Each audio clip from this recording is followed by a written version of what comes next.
convinced about homeopathy as much as I am. So Dr. Mukesh Batra, his name is synonymous with modern homeopathy in India and internationally. He is the founder of the Batras group of companies and was awarded the Padma Shri. And you know that the Padma Shri is one of the highest civilian awards by the President of India for his services in homeopathy. He has also been awarded the Sheikh Zayed International Award under the patronage of the ruler and founder of UAE. He has put homeopathy on the world map.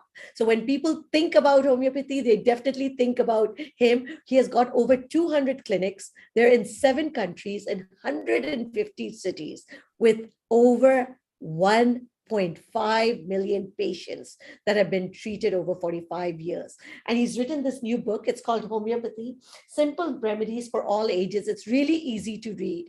And the best part is it's actually been on the bestseller list for the last 4 months.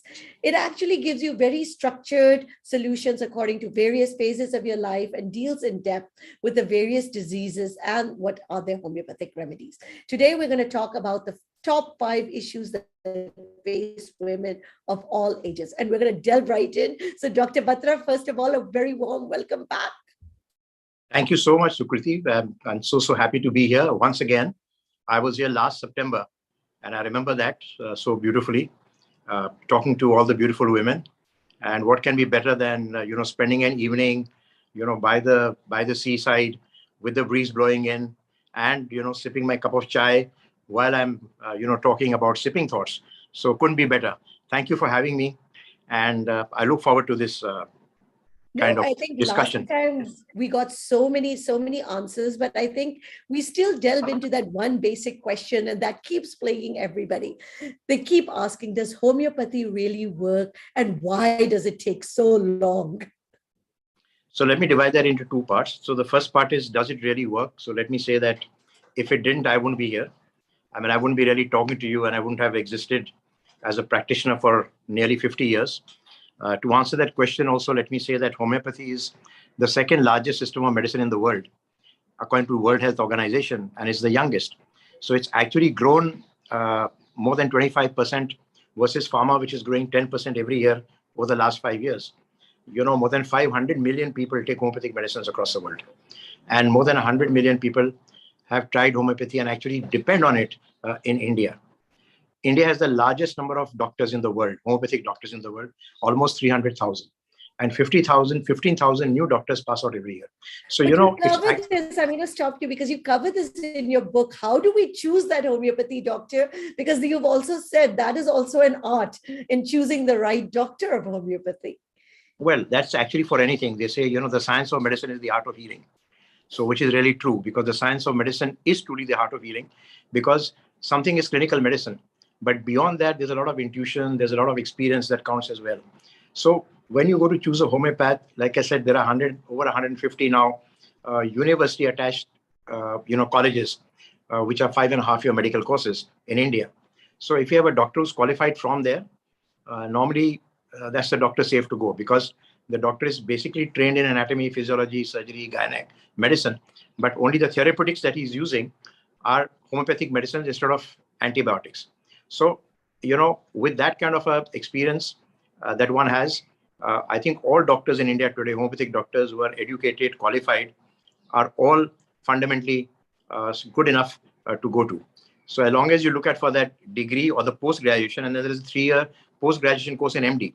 So people now can do an MD in, in dermatology, an MD in psychiatry, an MD in pediatrics, for example, in homeopathy as well. So once you go to a super specialist or a specialist, I think you're very safe. Very nice. And the question, does it really work? And why does it take so long? So like I said, it really works, because, if it wouldn't, then you wouldn't have this kind of fascination all over the world that you have for homeopathy. It's recognized in over 86 countries of the world today, according to WHO. So I'm saying it, and, as they say, that the proof of the pudding is in the eating.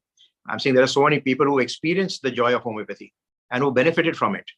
Like you mentioned that in my company, we've treated 1.5 million patients over the years, and a lot of them very successfully, more than 90% success rates we get. So like I said, for people who experienced it, they are very happy. The naysayers are the ones who are sitting on the fence. Those are the ones who just hear gossip, they hear from somebody else, they've not experienced it themselves, or they are not willing to try for themselves. But if you try it, it works. And you go to a good doctor and a good clinic, you are going to get good results.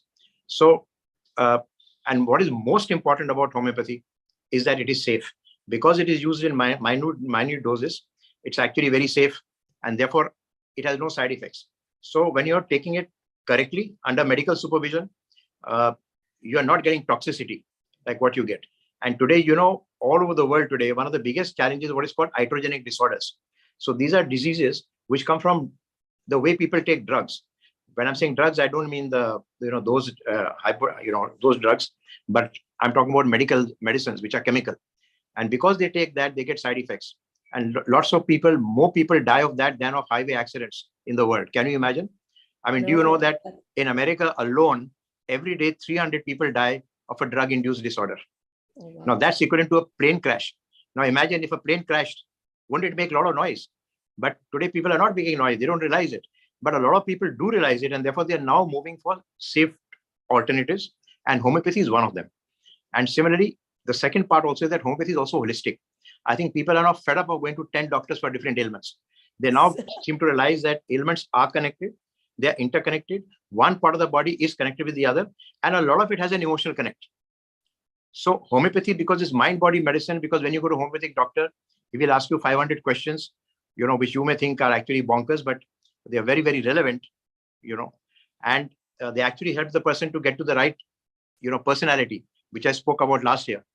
And once you get there, you're not really treating the disease, but you're treating the person. And you're treating the person of a single disease or of multiple disorders. So if you have a problem and it is Sukruti who's sick, it's not the thyroid or the hair fall, which is the problem. So Sukruti needs to be treated, not the hair loss, not the thyroid, because then you're only dealing with some small part and you're just, missing the whole. So because homeopathy is holistic and because it is safe, more and more people all over the world are turning to it. Are there certain diseases that it's better suited for, or almost all of the typical lifestyle diseases that we think about can be treated through homeopathy? No, so actually I'm saying every pathy has its own limitations. And, sir, everything is good for something and kind of, limited for others. So also with homeopathy, and I always say this as a joke, that, any pathy that works for you, whether it is allopathy, homeopathy, or Tirupati, whatever you believe in. So that's really, really important, because you then motivate yourself to get all right, even before you go and visit the doctor, So also with homeopathy, let me say this, that today, modern medicine, what it has done is it has controlled a lot of acute problems. So today, infections are under control. Why? Because we got antibiotics. I'm not talking about people who self-treat themselves, but people who are properly treated with antibiotics. Whatever your infection is, it comes under control quickly. So it has done a good work in in dealing with infections. However, it has no answers for what are called NCDs. NCDs are non-communicable disorders. Just to give you some facts about it, do you know that 60% of all people who die in India die because of an NCD? Okay. I mean, that's how big it is. Did not know that. And for that, there is no answer. So, in modern medicine, so almost 6 million people die of an NCD or a non-communicable disorder, which is like diabetes, thyroid, hypertension, blood pressure, and so on and so forth. Now, all of these are lifestyle diseases. Now, you cannot treat a lifestyle disease unless you treat a person in a holistic manner. You can't treat it with parts, because the parts don't make the whole, but the whole makes the parts. It's accumulation of all the parts. So, which is why it's very, very important to understand that homeopathy is extremely good for chronic ailments. It's extremely good for ailments which cannot be treated through other systems of medicine, which are long-standing, and which over a period of time, not only cure them from the root. That's very important. It's not just superficial clearing. Like, for example, you have psoriasis or a skin problem, you use an ointment, it goes away. The moment you stop using an ointment, it comes back again. With homeopathy, it goes to the root of the problem. And once you've taken treatment over a period of time, it actually disappears. So when you take a treatment over a period of time, you can stop it once the problem is gone. It's not like allopathy where you need to keep it lifelong. Absolutely. So again, it depends, because it depends on what the problem is really. So, I mean, according to me, actually, there is no cure. When we talk about cure, it's a misnomer, because in medicine, I'm not talking about homeopathy. I'm talking as a medical doctor. When we talk about a cure, we are just talking about a remission. So we are talking about that for so many months or so many years or so many decades, the problem did not recur again. That's a cure. So, for example, if you're arthritic, or if you're diabetic, or if you have a skin problem, let's say psoriasis, according to World Health Organization, if your psoriasis did not come back for 5 years, you're considered cured. If you have no eruptions on your body for 5 years, you're considered cured. So there's a different timeline protocol for different disorders, and as long as you fall within that, is what you're considered cured. But again, there's no guarantee of a cure, because you see, supposing again your immunity goes down, supposing you're under stress, acute stress, severe stress, it's possible that even though you're so-called being cured, it can come back again. So I think a lot of these lifestyle diseases are about changing lifestyles. It's about, taking care of yourself. One of the commonest things that I tell mothers particularly is, health is self-governed. You cannot govern it. We all think of health, good health or bad health, like an accident. We always think it'll happen to somebody else. It can't happen to me. I'm perfectly fit. I'm good looking. I'm, doing my normal work. But then suddenly I get a heart attack and I pass away. So it can happen to anybody. It just doesn't happen to your neighbor. It doesn't happen to somebody who's next to you. It can happen to you.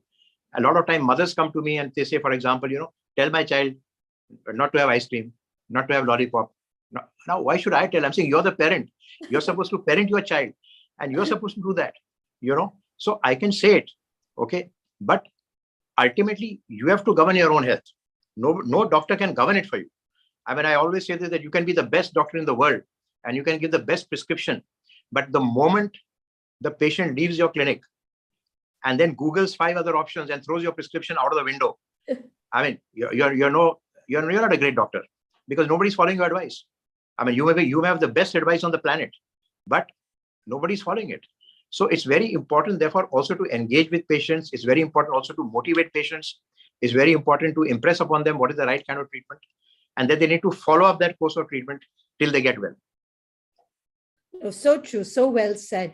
And I think we have a lot of common issues, especially as we age. We think about, especially for women, one of them is about hair, that, because we can't tell, is it because of the pollution? Is it because of the climate? Is it because of the food? Is it because of the diet? But many, many people are facing a lot of issues with their hair. Is there an easy solution with homeopathy? There's no easy solution in life. There's no easy solution in life. So obviously there's no easy solution anywhere. I think for every solution, you have to work hard and you have to aspire to get there and you have to make it work for you. So just to answer your question, that there are more than 40 different medical reasons for hair loss. So the first statement that I want to make is that hair loss is not a cosmetic problem. It's a medical problem. And therefore you can't go to parlors and get it treated. Okay. Okay. That's good to have. Makes you feel nice. So these shampoos that we're getting and all of this stuff. This is, like, for example, the biggest myth is that hair oil grows hair. It does not.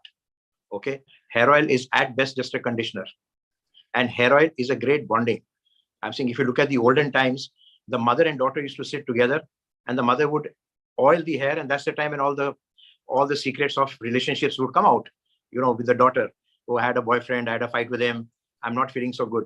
So, oiling hair was a kind of a family event between a mother and a daughter, which actually brought the two together. How much of medical benefit it has, I'm not sure. And therefore, when you go to the parlor and get somebody else to oil your hair, I'm saying you're just, probably listening to gossip and nothing else. So, it ends over there. So, I would say that you need to go to the root of the problem. I know pun intended with the word root, but you need to go to the root of the problem. And the root of the problem means that there are different solutions for different people. There's not just one solution. I just, restrict myself to the commonest.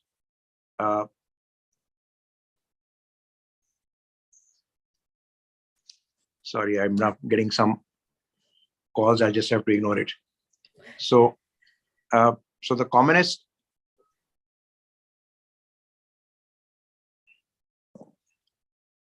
So the commonest, reason for hair loss is really, one of them is stress. Now, people don't realize it because there are different kinds of hair loss. One kind of hair loss is called alopecia areata, where the hair falls in patches. Now, suddenly you start getting round patches, and then it can get together and you get alopecia totalis, which means there's no hair left at all. Now, it is an autoimmune disorder. It comes because of low immunity. One of the reasons why you get it is also stress, among others.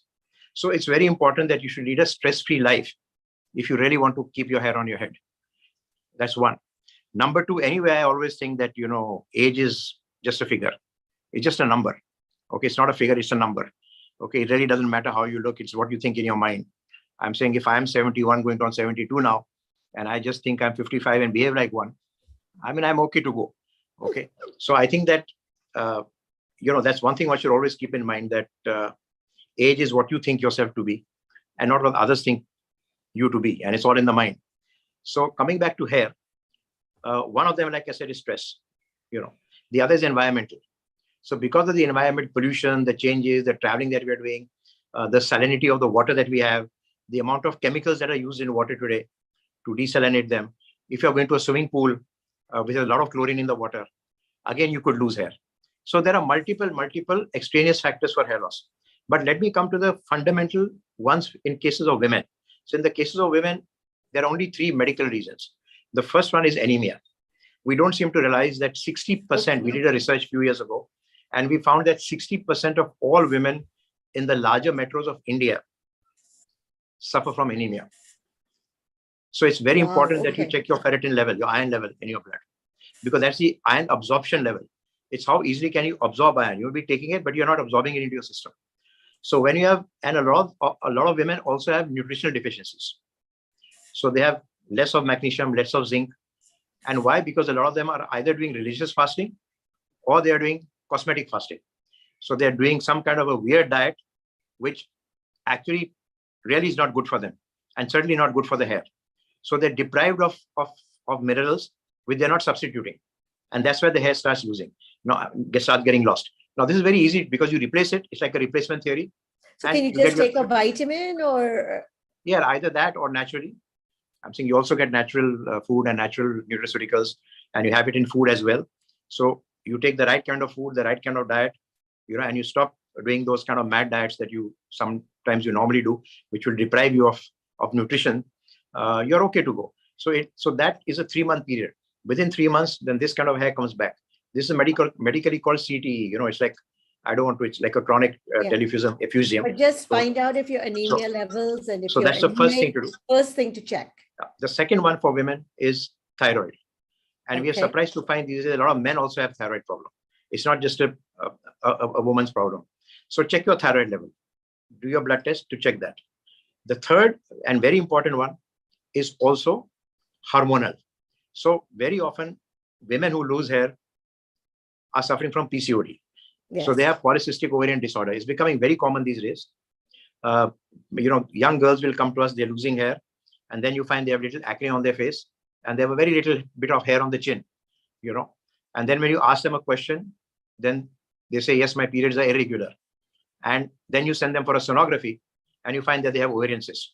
Now, unless you treat the ovarian cyst medically, and unless it disappears, this is what we do with homeopathy. We treat it and we make the cyst disappear. So when the cyst disappears, then the hair loss stops. Otherwise, any kind of oiling or massaging or whatever you do is not going to help you. So this is just to give an example that you have to go to the root of the problem.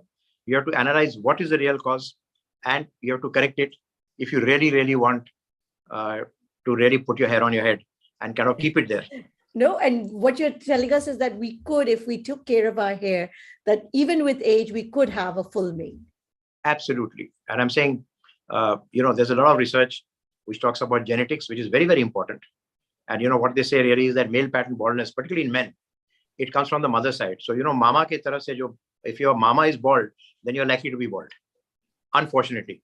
I mean, that's the other part that you get. So that's the one thing you should check out.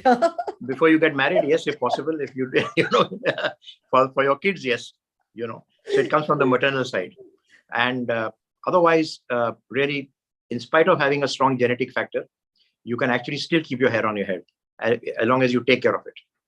Fantastic. But the other thing that people really worry about are, because of the environments that we live in, is all the skin issues that are cropping up. I mean, you touched upon them, that psoriasis, you've got acne, you've got so many skin issues that people are dealing with these days. So, skin is the largest organ of our body. I mean, we all know that.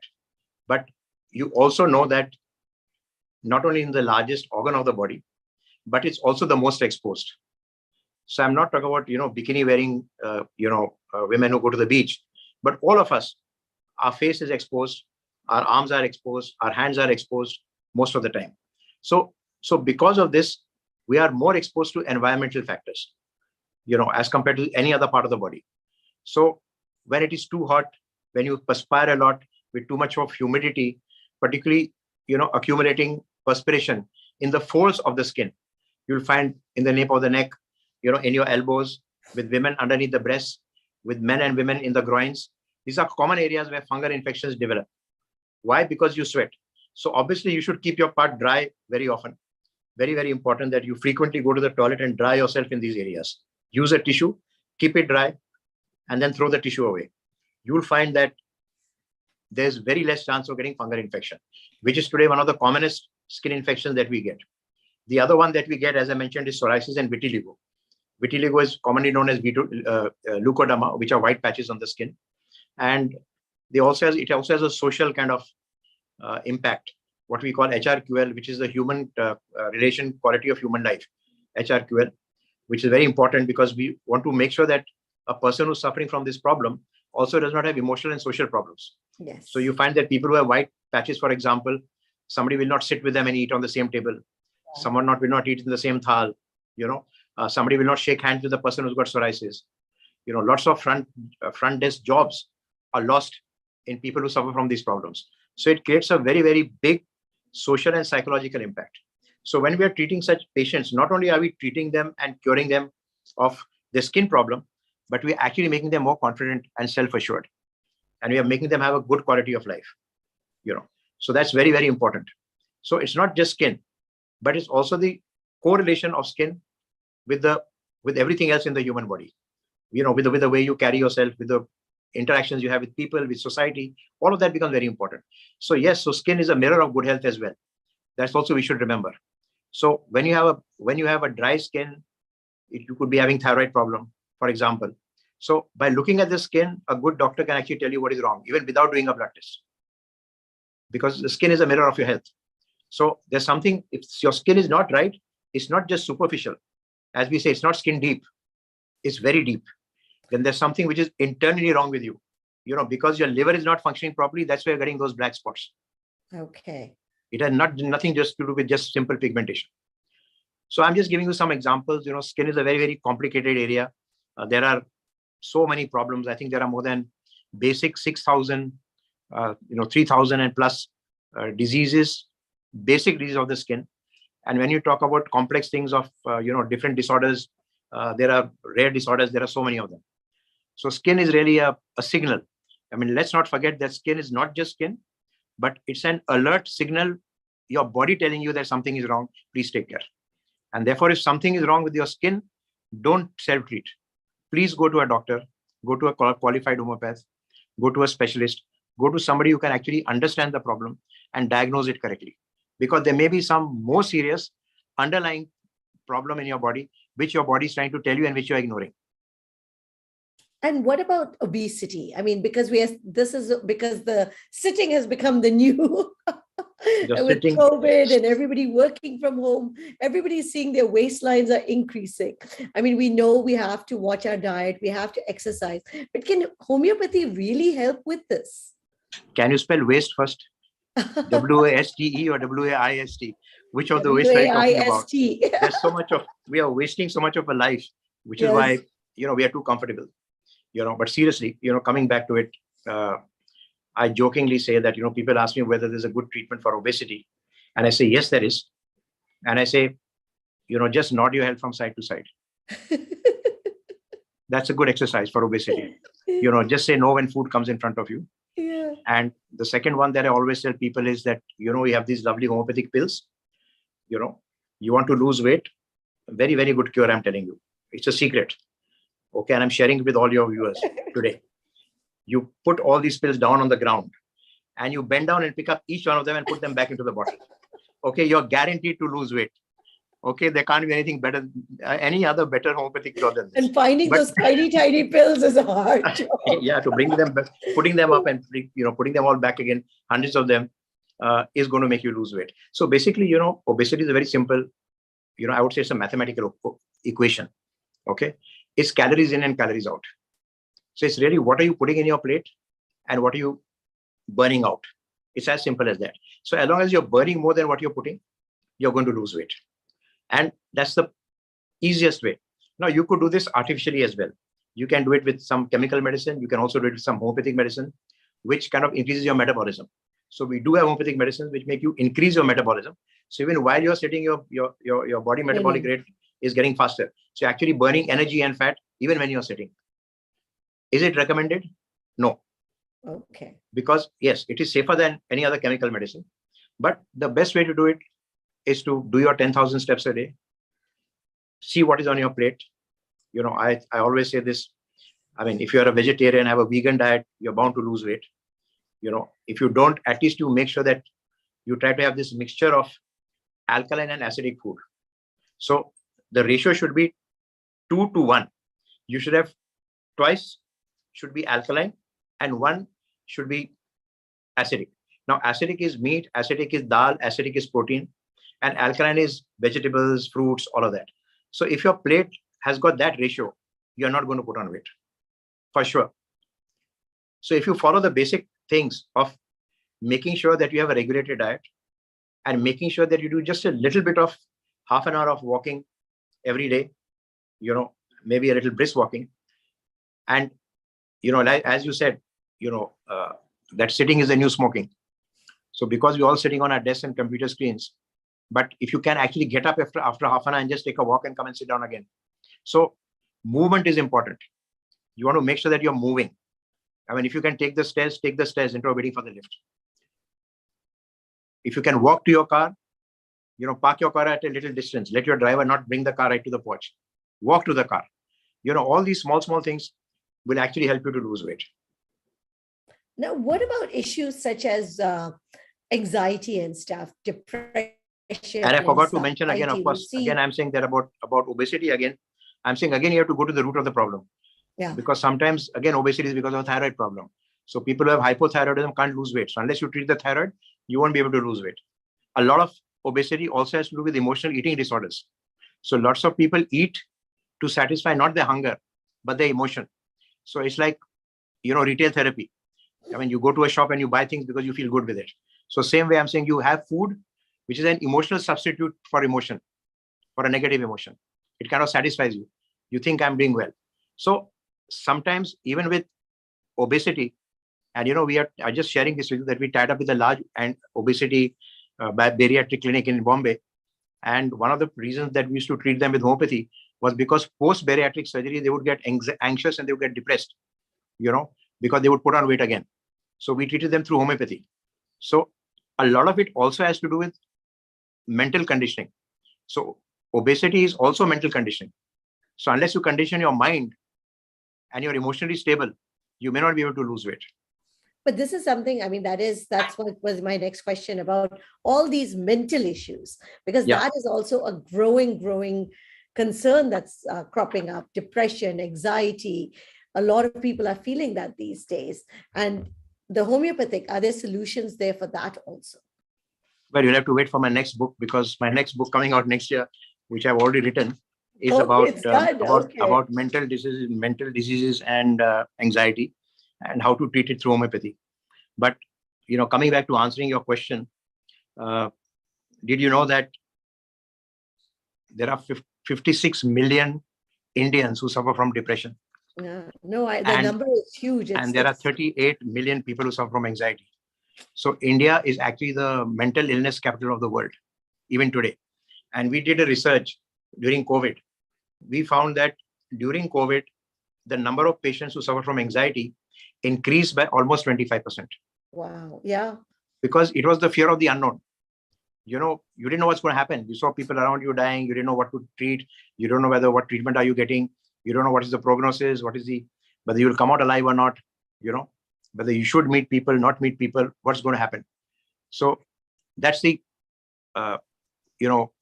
kind of anxiety syndrome that got aggravated COVID, and even in long COVID. I mean, a lot of anxiety has stayed with patients who suffer from COVID earlier.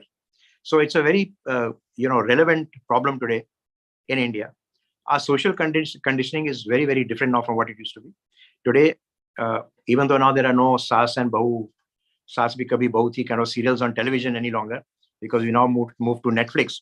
But in spite of that, in every household, you still find that there's a clash between two generations. There is still a generation clash, and there's a clash of ideas. And whenever there's a conflict, then anxiety will come. And if you can't resolve it, then depression will come. So a lot of it is extraneous, because there are two kinds of depression. One is, extraneous, and the other is endogenous. It happens from within. So when it is from within, then because of a chemical imbalance, which can be corrected. When it is from outside, you then need to actually also counsel. You need to look at the whole social fabric of the person and need to advise accordingly. But because homeopathy is mind and body medicine, it has very, very good solutions. There is no like one pill fits all, but you can easily go to a good homeopath who will do a proper analysis, and over a period of time, and time I mean now a few months, I'm not talking about just a few days or a few weeks, you can actually be treated of anxiety and depression. I'm saying you have to be very, very careful with this, because among young people particularly, a lot of young people are committing suicide. So it just needs that 1 minute of insanity, 1 second of insanity to do that thing which is terrible. So unless you're closely monitored, guarded, properly treated, properly supervised, very, very important to do that in today's generation. I mean, you can't any longer be helicopter parents. But what made you want to write this book? Because you've given a lot of remedies in here. What was your driving factor in saying, okay, I want to put all my secrets down in this book? So the idea was really to reach out to, my principle in life is homeopathy har ghar mein. If I can take homeopathy to every household, I mean, I can't have every patient coming to the clinic. That's not possible. But if I can put all my experiences and, put it in the form of a book so that people can benefit. So my one aim was really to reach out to more people and benefit them. My second thing, particularly I found during COVID time, that a lot of home remedies were there, but people didn't know how to use them. And therefore they were Googling, or they were going by word of mouth, or looking at WhatsApp messages. So if it came from a professional, that you could treat yourself up to a point, And my third thing also was that I also believe that a lot of diseases can be nipped in the bud as long as you treat them correctly. So the idea of having this book is it's like an encyclopedia and like a handbook, so that if something starts and you can treat it that time and you can nip it in the bud, then you don't have to rush to the hospital. You don't have to have, more of trauma and high medical expenses. You can actually, solve your problem with just a book of around 200 rupees on your bookshelf. So, and most of the treatments that you mentioned in the book are very readily available at any homeopathic. Yes, they are available at any homeopathic pharmacy all across the country, across the world, actually. And none of them are expensive medicines. They're very, very cheap, very easily priced. So very easy to take them. I'm saying the book should really form a guide to one of the chapters is about, first aid and self-help kit. So I believe that the self-help kit should be there in every home.